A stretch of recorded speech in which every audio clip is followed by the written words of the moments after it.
આજે બનાવીશું પોચારું જેવા ફરાળી મુઠિયા।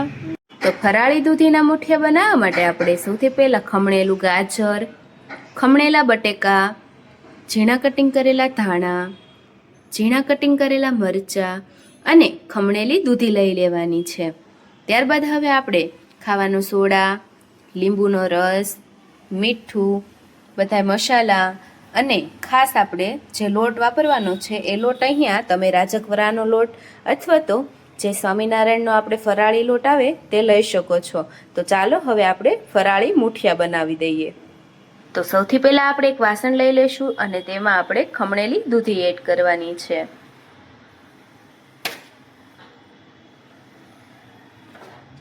ત્યારબાદ હવે આપણે ખમણેલું ગાજર પણ એડ કરી લઈશું।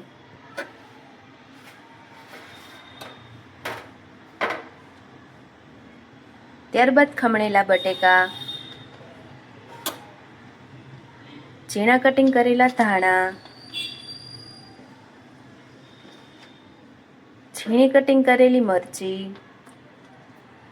ત્યારબાદ હવે મસાલા લઈ લઈશું આપણે। તો મસાલામાં હવે આપણે સ્વાદ અનુસાર પહેલાં તો મીઠું લઈ લેવાનું છે। ત્યારબાદ હવે આપણે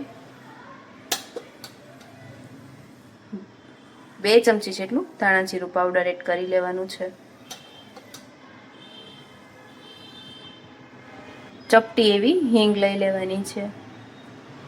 1 મોટી ચમચી જેટલી આપણે ખાંડ લઈ લેવાની છે। 1 ચમચી જેટલા સફેદ તલ લઈ લેવાના છે। ત્યારબાદ હવે આપણે અડધી ચમચી જેટલું લાલ મરચું પાવડર લઈ લેવાનું છે। ત્યારબાદ હવે આપણે ચપટી એવો ખાવાનો સોડા લઈ લેવાનો છે।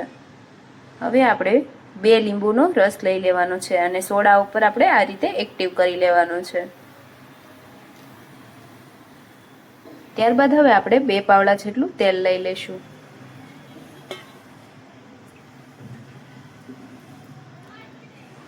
ત્યારબાદ હવે આપણે જે અહીંયા ફરાળી લોટ લીધેલો છે તે લોટ લઈ લઈશું આપણે 1 વાટકો જેટલો।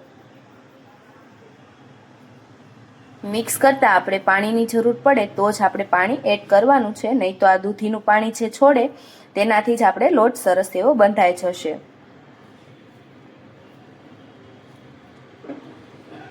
તો હવે આપણે આ બધું મિક્સ કરીને આપણે મુઠિયાનો સરસ એવો લોટ તૈયાર કરી લેવાનો છે।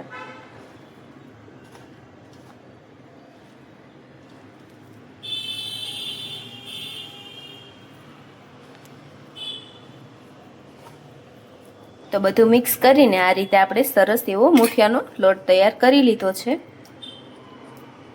આ રીતે। તો હવે આપણે એના મુઠિયા બનાવી લેવાના છે। મુઠિયા બનાવતા પહેલાં આપણે હાથની હથેળીઓ પર થોડુંક તેલ લગાવી લેવાનું છે। તો હથેળીમાં આપણે તેલ લગાવી લીધું અને સરસ એવા મુઠિયા તૈયાર કરી લેવાના છે આપણે। તો મુઠિયાની સાઈઝ આપણે અહીંયા મીડિયમ જ રાખી લેશું।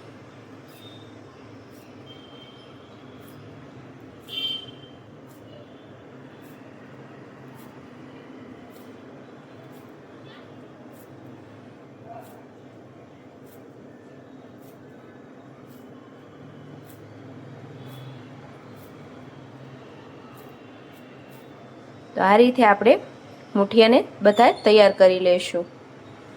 તો હવે આપણે મુઠિયા બનીને એકદમ સરસ રીતે તૈયાર થઈ ગયા છે। તો હવે આપણે આને સ્ટીમ કરવા મૂકવાના છે। તો સ્ટીમ કરવા માટે આપણે અહીંયા ઢોકળિયું લઈ લીધું છે અને તેમાં આપણે પાણી ગરમ થવા મૂકી દીધું છે પહેલેથી જ તે। ત્યારબાદ હવે આપણે કોટનનું એક કપડું લઈ લેવાનું છે આ રીતે। કોટનનું કપડું લઈ લઈશું જેથી આપણા મુઠિયા છે તે નીચે ચોટે નહીં। તો હવે આપણે એક પછી એક મુઠિયાને ગોઠવી લેવાના છે આ રીતે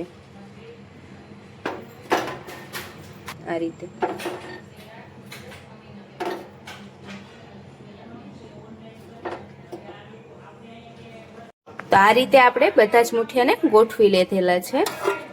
તો હવે આપણે ઉપરથી આપણે ઢાંકણ બંધ કરી દેવાનું છે।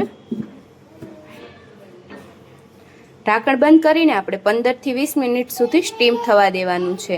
ત્યારબાદ આપણે જોઈ લઈશું કે આપણા મુઠિયા ચડી જાય છે તો આપણે તેને ઠરવા માટે મૂકી દેવાના છે। તો 15 મિનિટ સુધી આપણે પહેલાં સ્ટીમ કરી લઈએ। હવે મુઠિયા સ્ટીમ થાય ત્યાં સુધીમાં આપણે ગ્રીન ચટણી બનાવી લેવાની છે। તો ગ્રીન ચટણી બનાવવા માટે આપણે અહીંયા એક તીખી મરચીના આપણે ટુકડા કરી લેવાના છે.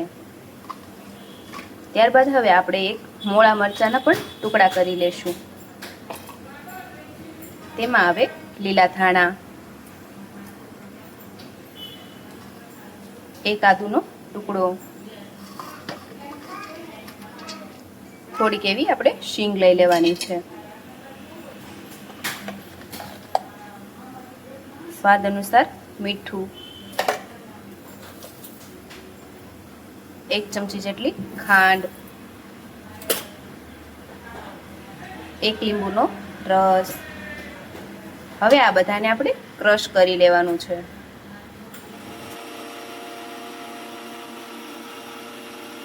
તો ગ્રીન ચટણી આપણી બનીને એકદમ તૈયાર થઈ ગઈ છે. તો હવે આપણે તેને એક વાસણમાં કાઢી લેવાની છે.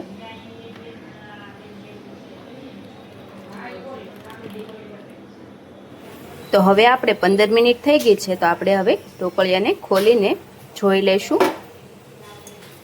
કે આપણા મુઠિયા એકદમ ચડી ગયા છે કે નહીં. તો આ રીતે આપણે ચાકુની મદદથી ચેક કરી લઈશું. તો ચાકુની અંદર આપણે જે મુઠિયું છે તે એકદમ ચોટતું નથી, એટલે આપણું મુઠિયું છે તે એકદમ સરસ એવું ચડી ગયું છે. તો હવે આપણે એને ડીશમાં કાઢી લઈશું.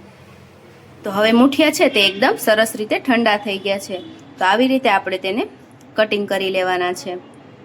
તો રાઉન્ડમાં બધા મુઠિયાને આપણે કટિંગ કરી લઈશું. તો બધા મુઠિયાને આપણે આ રીતે કટિંગ કરી લીધા છે. તો હવે આપણે તેનો વઘાર કરી લેવાનો છે. તો અહીંયા મેં વઘાર માટે એક વાસણ લઈ લીધું છે અને તેમાં આપણે 2 પાવડા જેટલું તેલ ગરમ થવા મૂકી દેવાનું છે. તો તેલ ગરમ થઈ જાય ત્યારબાદ હવે 1 ચમચી જેટલું આખું જીરું લઈ લેવાનું છે. ત્યારબાદ હવે આપણે ચપટી એવી હિંગ લઈ લઈશું. તેમાં થોડાક મીઠા લીમડાના પાન, થોડાક સફેદ તલ લઈ લેવાના છે. હવે બધી જ વસ્તુને આપણે મિક્સ કરી લેવાનું છે.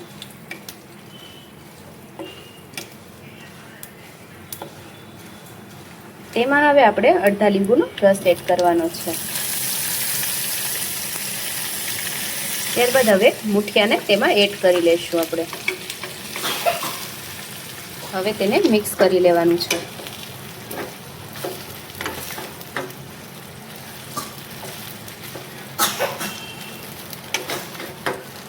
તો હવે બધું જ બરાબર મિક્સ થઈ ગયું છે.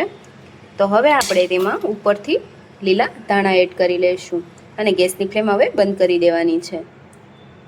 ત્યારબાદ હવે આપણે એને એક ડીશમાં કાઢી લઈશું. તો મુઠિયા આપણા એકદમ સરસ રીતે બનીને તૈયાર થઈ ગયા છે. તો હવે આપણે એને ગ્રીન ચટણી સાથે સર્વ કરી લેવાના છે. તો મુઠિયા છે તે એકદમ સરસ એવા પોચા રૂ જેવા બનીને તૈયાર થઈ ગયા છે. તમે જોઈ શકો છો આ રીતે. તો તમે પણ તમારા ઘરે ચોક્કસથી આ મુઠિયા ટ્રાય કરજો. જે બનાવવામાં પણ ઇઝી છે અને ખાવામાં એકદમ સ્વાદિષ્ટ છે, જે હરેક વ્રતમાં કે ઉપવાસમાં ખાઈ શકાય છે. તો હવે ફરી મળીશું આપણે નેક્સ્ટ વિડીયોમાં. તો આવા જ પૂજા કુકિંગના આપણે વિડીયો જોવા માટે અમારી ચેનલને સબસ્ક્રાઈબ કરી દેજો અને લાઇક શેર જરૂરથી કરી દેજો. તો મળીએ ફરી નેક્સ્ટ વિડીયોમાં.